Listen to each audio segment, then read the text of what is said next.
siguiendo con el rol de exposiciones después de haber tenido algunos eventos propios de las marchas sociales.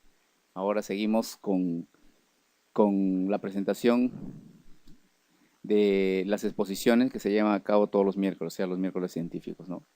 Quería mencionarles que después de la exposición permanezcan en sus lugares porque el doctor Ortega, jefe del Servicio de Cardiología No Invasiva, para que haga la presentación respectiva de la exposición de hoy día. Doctor Ortega, por favor. Exponer los puntos de conocimiento que son basados en la medicina basada en evidencias, ¿no? Como dice su nombre.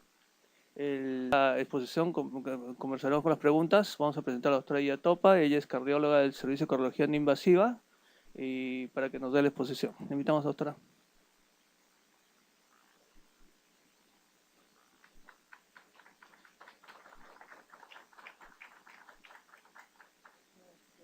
Bueno, buenos días. Lo que voy a presentar ahora son los resultados. Son los resultados de un trabajo que en realidad se pensó para el año pasado, para septiembre del año pasado se hizo la primera parte. Nosotros hemos tenido la oportunidad de conversar los resultados en el servicio en más de una oportunidad, y a raíz de eso es que se extendió una segunda parte de este mismo estudio con el fin de hacer algunas cosas un poco más estrictas y que los datos sean un poco más fiables. Este es un estudio, es una serie de casos, es un estudio retrospectivo que la muestra empezó a recogerse en octubre del 2011 y el último paciente se recogió a finales el 9 de septiembre, creo que es el último que se enrola, a finales de septiembre del 2009. De ahí en adelante, sé que han habido muchos más procedimientos, pero solamente nos hemos dedicado al procesamiento de los datos. Entonces es un estudio retrospectivo, descriptivo, de corte longitudinal. La población, la intención era incluir todos los pacientes con diagnóstico de insuficiencia mitral isquémica crónica, no solo no funcionales, sino tenía que cumplir todos los criterios. Tenía que ser isquémica, tenía que tener por lo menos más de 15 días de un infarto y tenía que estar el paciente en estado estable, o sea, estaban excluidos, vamos a ver acá. Y además tenían que tener fracción de eyección menor al 55%. En realidad, al final, para quitar el sesgo que es importante de la fracción de eyección, hemos retirado los pacientes que tenían fracción de eyección hasta 50%. Necesitaban el diagnóstico de insuficiencia mitral como está establecido en las guías y que tuvieran indicación de entrar a sala por revascularización, o sea que intervención sobre la válvula mitral entre octubre del 2011 y septiembre del 2013. Se incluyeron los pacientes que estuvieron en clase funcional 4, se consideró que eran inestables, y los pacientes que estaban en shock cardiogénico porque no entran en el grupo al que la guía se refiere, excepto la última que habla de estadio D severo. Insuficiencia mitral orgánica, pacientes con infarto de miocardio y que fueron operados antes de los 15 días porque eso no se consideran crónicos, ¿no? El paciente vino, se revascularizó parcialmente y se quedó hospitalizado para volver a ingresar o para revascularización completa, e ingresó antes de los 15 días, ese paciente también fue excluido del estudio. Ahora, la obtención de los datos para detener, esta cosa es importante, para determinar cuántos finalmente fueron los pacientes que entraron al estudio, se revisaron todos los estudios de ecocardiografía transesofágica, porque todo paciente que llegó a cirugía de válvula mitral pasó por ecocardiografía transesofágica. Entonces se revisaron todos los estudios de ecocardiografía ambulatoria, todos los que se realizaron en hospitalización, todos los que se realizaron en sala de operaciones, y por si algún paciente se escapó, se revisaron los reportes de sala de operaciones. Ahora, para tener la certeza de que el diagnóstico era insuficiencia mitral isquémica primaria, los estudios, cada imagen, cada estudio de estos pacientes se volvió a revisar, porque hay pacientes que, por ejemplo, ingresaban a sala de operaciones con este diagnóstico, pero porque había la coincidencia de enfermedad coronaria en el contexto de un paciente con insuficiencia mitral, con fracción de eyección baja, pero un ventrículo dilatado, y los hallazgos en reporte operatorio eran, por ejemplo, prolapso de válvula mitral, ruptura de cuerda. Entonces, esos pacientes también se han retirado. Todos los estudios de perfusión fueron nuevamente evaluados por un solo operador.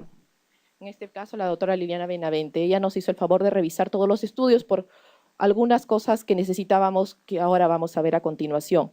Intentamos que todos los estudios de angiografía fueran evaluados por un solo operador. Fue un poco complicado porque no están todos los estudios en el PAC, pero por lo menos el 80% de los estudios fueran nuevamente evaluados por un solo operador, y de los que faltó tomamos los resultados del registro del informe de CATE. En realidad solamente nos interesaba una variable de la angiografía, así que en realidad no fue una cosa un poco más puntual. Y para terminar la supervivencia a corto plazo, en el seguimiento en la historia clínica y el seguimiento a largo plazo, se llamó por teléfono a los pacientes a sus casas e ingresamos al registro de la RENIEC finalmente para determinar si el paciente estaba vivo o no. Fue interesante porque cuando nosotros revisamos los estudios, o sea, la primera selección, como les dije, fue los pacientes que fueron a ecografía ambulatoria, a pesar de que se hacían un montón de exámenes para evaluación de criterios de plastía. No tengo el número exacto, pero eran muy pocos, como solo el 10% tal vez, fueron los que finalmente, de todos los estudios de plastía de forma ambulatoria, terminaron en indicación de cirugía, independientemente de que ésta se haya hecho o no, de los isquémicos, los que fueron, ¿no? Como fracción de eyección baja, posiblemente isquémica. De ellos sacamos 35, fuimos a evaluar cuántos de ellos fueron a cirugía para verificar en el reporte operatorio que realmente coincidía y que era insuficiencia mitral secundaria. Vimos que a pesar de que habían unos 35 aproximadamente con los criterios, fueron 13 a tratamiento médico y fueron 22 a cirugía. De estos 13 en tratamiento médico he intentado seguir la corte, pero muchos están perdidos. Algunos, el último dato dice paciente IRC no tiene criterios de cirugía o simplemente no hay la continuación, ¿no? Desaparece en el seguimiento, así que estos 13 en tratamiento médico en realidad no están bien seguidos. Los 22 que en teoría cumplían todos los criterios y que llegaron a cirugía, volvimos a revisar la ecografía transesofágica, verificamos que la indicación que habían tenido revascularización, que cumplían todos los demás criterios y nos quedamos finalmente solo con 18 pacientes que cumplían estrictamente los criterios que nosotros habíamos requerido. Voy a empezar por ecografía. Entonces, este cuadro muestra la frecuencia con la que en los pacientes que van a eco transesofágico ambulatoria con indicación de evaluación de criterios de plastía, estamos evaluando los criterios de plastía. Empecé por eco porque soy de eco. Entonces, la altura del tentin 56% de las veces, área de tentin 56%, y conforme nos vamos acercando a medidas un poco más complejas, incluso el ángulo llegamos al 6% de las evaluaciones. Este cuadro, la intención de la charla no es conversar acerca de si los criterios de plastía son o no, así que solamente hice un resumen de cuáles son los criterios más sensibles y los más específicos, porque son como 10 criterios y entonces tenemos que finalmente en algún momento decidir si vamos a medir todos los 10 criterios o cuáles pacientes de repente se benefician mejor. Una cosa muy rápida, fíjese que los que tienen la sensibilidad y la especificidad más alta es el índice de esfericidad, pero en volúmenes muy altos. Cuando los volúmenes son más pequeños, pues nos va muy bien, solo la altura del tentin y el área del tentin. De repente, esto se puede evaluar en otra conversación. Ahora sí vamos directamente al trabajo. Características clínicas. Bueno, la edad es importante, 67 años, no fueron muy mayores, 67 más menos 8 años, 89% varones, solo 16% se consignan como diabéticos, el 55% tenían claramente el diagnóstico de un infarto previo y el resto probablemente habían sido tratados en otro sitio, no estaban seguros. La forma de ingreso, cómo el paciente llega finalmente a cirugía.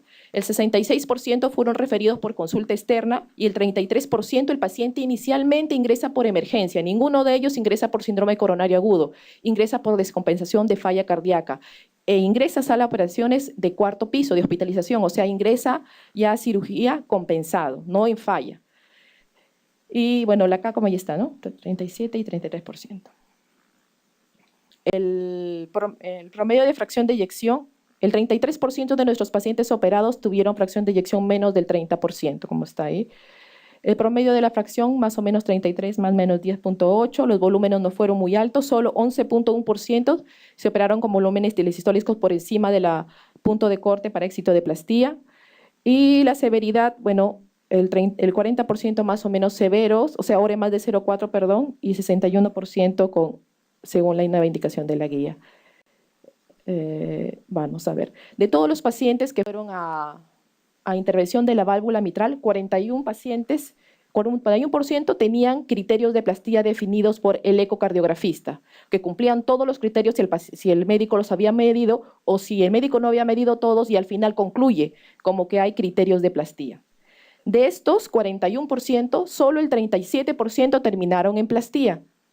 ¿Y qué pasó con los otros 63%? Bueno, el otro 63% se hizo el crossover en sala de operaciones. No hay muchos datos. Al final, el 44% terminaron en plastilla y el 56% terminaron en prótesis. Quiere decir que hubo un crossover de ambos lados, ¿no? Algunos que tuvieron criterios de plastilla terminaron en prótesis y algunos que no lo tenían terminaron en plastilla. La decisión final la tomó el cirujano en sala de operaciones. No tengo más datos porque no hay mucho reporte sobre eso.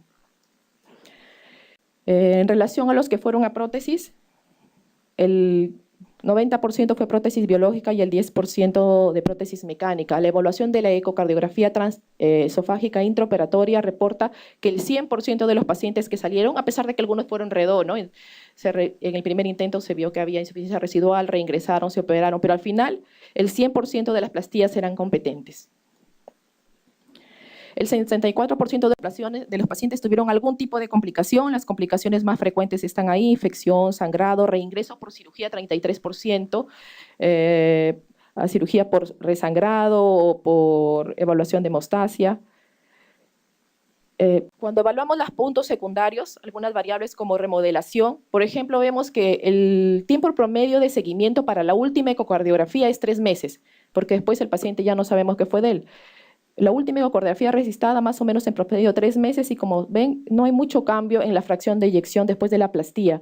Solamente en el 11% de los pacientes se encuentra que hay un incremento significativo de la fracción de eyección en el 5%.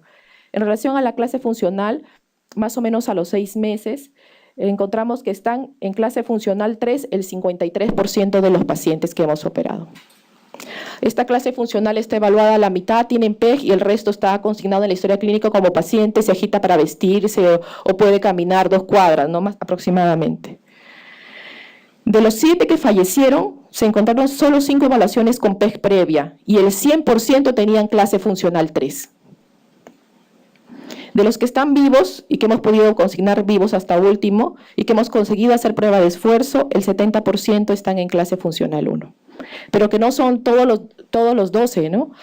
Sino solamente aquellos que conseguimos llamar y conseguir que vengan, porque algunos viven en Iquitos, en Cusco, y ha sido imposible conseguir que regresen un año después para que se hagan la evaluación. Vamos a la sobrevida, que es lo que creo que a todos nos interesa más. Vamos a ver la sobrevida de la intervención.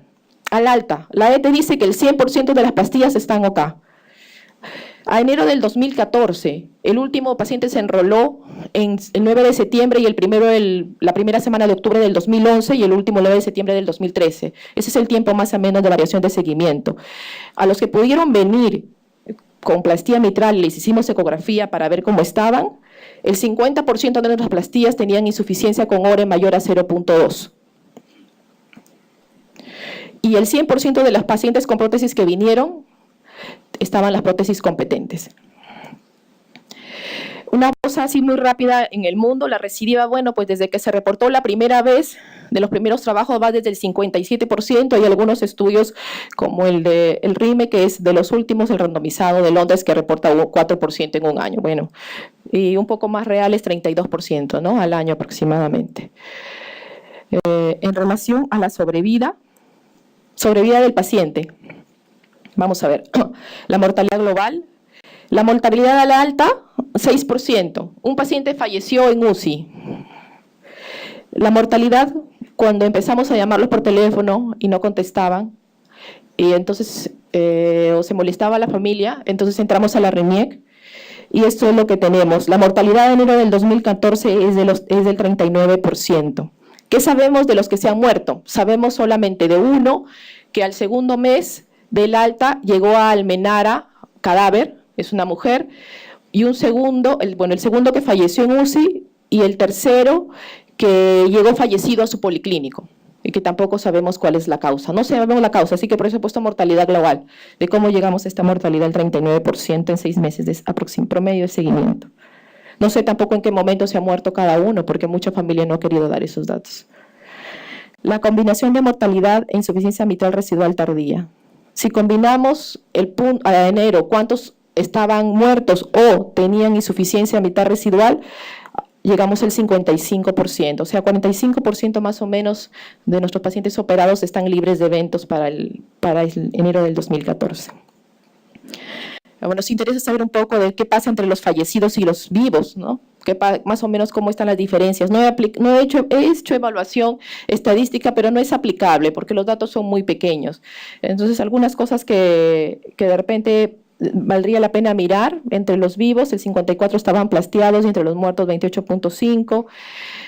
La fracción de eyección promedio era más baja, 27% en los muertos, 37% en los vivos. ¿Cuántos tenían fracción de eyección más de 40%, no? En los muertos solo 14% y entre los vivos 45%. ¿Cuántos tenían menos de 30%? Entre los muertos el 57% tenía fracción de eyección. Si había isquemia, sí, se hicieron algunos estudios de isquemia. Ninguno de los fallecidos tuvo evaluación de estudio de isquemia. Y en los vivos el 60% tenía evaluación de isquemia, con isquemia reportada como más del 10%.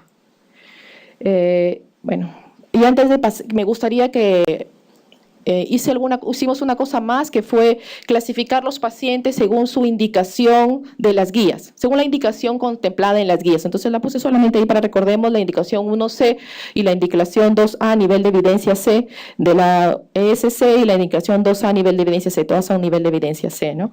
Entonces, fijémonos, si dividimos a los pacientes según si tenían indicación, ¿cuál era el nivel de indicación según la guía? Según la indicación 1C de la guía europea, el 72% de los pacientes tenían indicación. Si buscábamos la indicación 2A, nivel de evidencia C, donde dice fracción de eyección baja, anatomía de revascularización, pero además dice viabilidad cero, ningún paciente tuvo evaluación de estudio de viabilidad. ¿Y dónde están los otros 28%? Los otros 28% no tenían ningún tipo de indicación si utilizamos las guías de la Sociedad Europea. Si ahora utilizamos las indicaciones de la guía americana, podemos decir que el 50% de los pacientes solamente cumplían con algún criterio de indicación de cirugía según la americana. Y la mortalidad, según cada uno. Los que ingresaban en las indicaciones 1C europea, mortalidad 23%. Los de la AJA, 50%. Y si no entraban en ninguna indicación, 80%. Voy a entrar un poquito.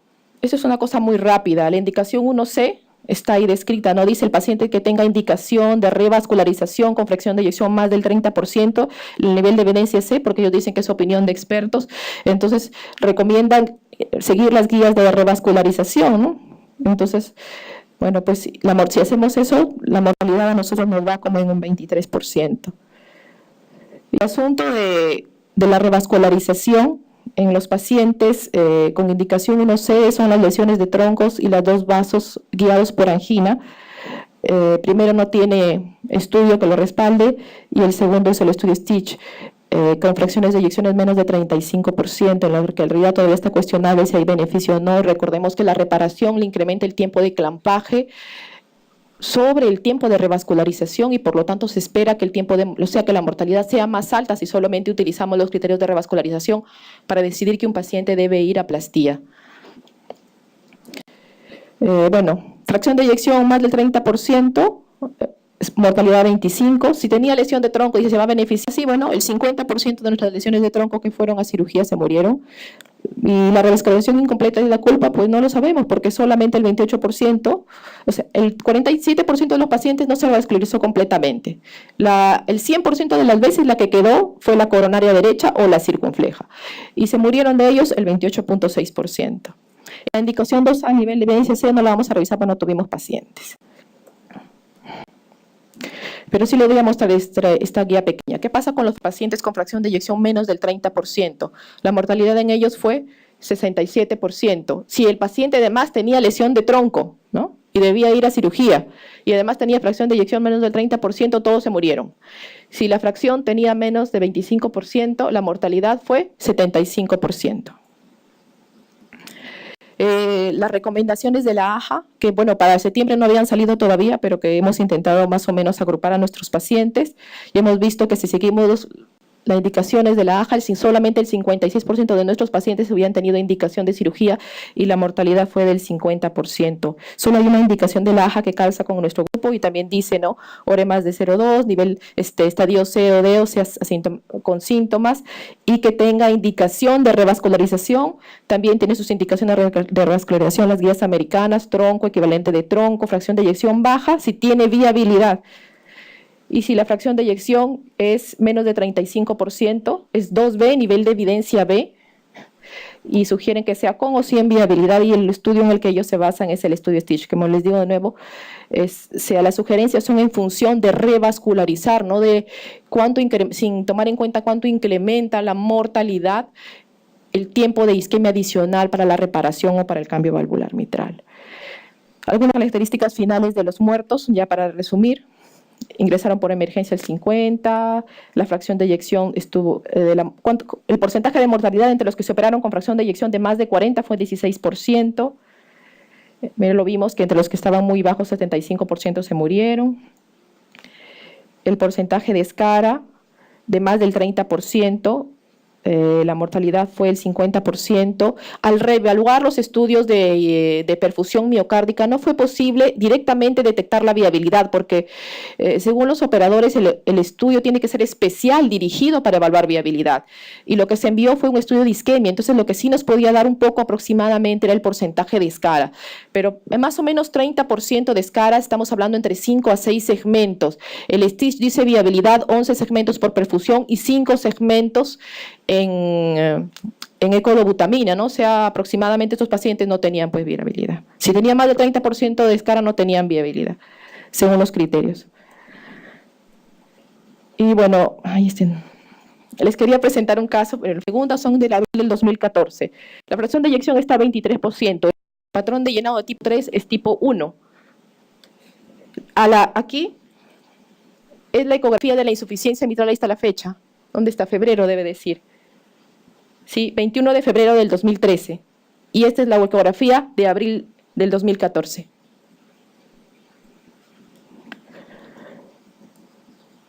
En realidad, cuando terminé el trabajo, más que conclusiones, yo he traído unas preguntas, ¿no?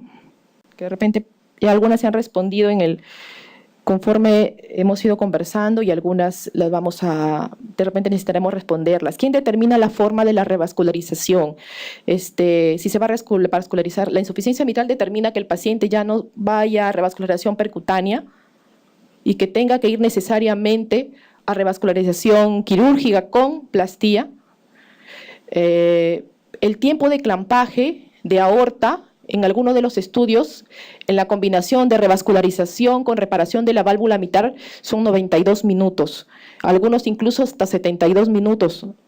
Ese es el promedio de nuestra revascularización miocárdica. Una revisión de la combinación de plastías con puentes nos dice que nuestro tiempo de clampaje aproximadamente son 124 minutos. Otra cosa que es importante que conversemos es cuando las guías hablan de expertos, porque el nivel de evidencia C es opinión de expertos. ¿Quiénes son sus expertos? Son los expertos que operan, son los expertos que conocen todos los artículos, probablemente, pero también son los expertos que conocen cómo les va en su centro, porque por eso pueden hacer las recomendaciones, ¿no? Si él sabe cuál es la mortalidad de nuestro grupo en general, porque aquí participamos todos, desde que lo ingresó al paciente en la primera consulta hasta que se fue de alta, ¿no? Si no sabemos cuál es nuestra mortalidad, entonces, ¿cómo podemos nosotros ser expertos para usar una recomendación de nivel de expertos? Una cosa importante es qué significado tienen en la contrarreferencia. Y es que lo sentimos más los que hacemos consulta externa, porque el promedio de seguimiento de estos pacientes en consulta externa son 2 meses. Desde los 2 meses hasta que hemos llamado y se han muerto, aquí no se han visto. Y no hay forma de saber qué les pasó en ese tiempo, ni por qué se murieron en ese trayecto, ¿no? Y si no hubiera entrado a la RENIEC, porque cuando presenté el trabajo, el año pasado en septiembre para la Sociedad de Ultrasonido, presenté hasta 95% de éxito de la plastía, entonces, muy bien, nosotros todos. Y cuando fuimos al servicio dijeron, ¿y cuántos estarán? Hay que entrar a la RENIEC, ya. Hay que entrar a la RENIEC y bueno, pues ahí está la mortalidad y la doctora Espinosa todavía me dice, tienes que evaluar la mortalidad hasta un día antes o sea, hasta ayer, no, ya, es suficiente con enero, ¿no? Y debo seguir, la siguiente es un poco para ecografía, ¿no? Debo seguir trayendo mi calculadora científica para medir el algoritmo de Tenting, que tiene impacto en nuestra población, y eso es todo, gracias.